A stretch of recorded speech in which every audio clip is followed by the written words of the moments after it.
Abakulembeze b'omuzannyo gwa kickboxing mu ggwanga bagamba nti n'okutuusa kati nabo bakyali baswavu olw'omuzannyo gw'ekibogwe Moses Golola gwe yayolesa ng'attunka n'omuhangale Mate Zambokki.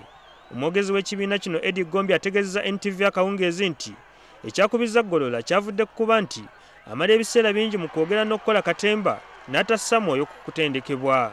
Takola training wabula abeera mugundi nadda mu simu nadda mu bino ogenda omulaba ng'omulaba mu muziki ogenda nti ayaniriza abantu ogenda n'obuuza nti jjukira ekikuleese okuba nti omanyika Golola Moses kiki kickboxing therefore nina ku training kati mu kifo ky'okutraininga yadda mu ku bigambo bino biri ogenda okwekanga nti nakoze.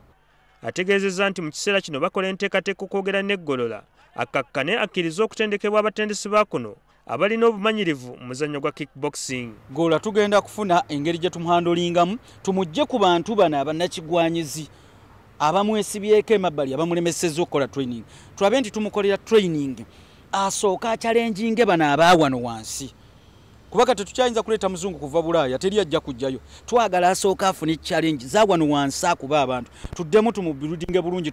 Wabula ebya Golola okuddamu okuzanyaliza Mbokki Gombi abiganye n'ategeeza nti ejja kuba nsobi Golola okgenda mu hangale ate nga n'awaka yalemereddwa okumukuba. Sam Mpoza, NTV akawungeezi.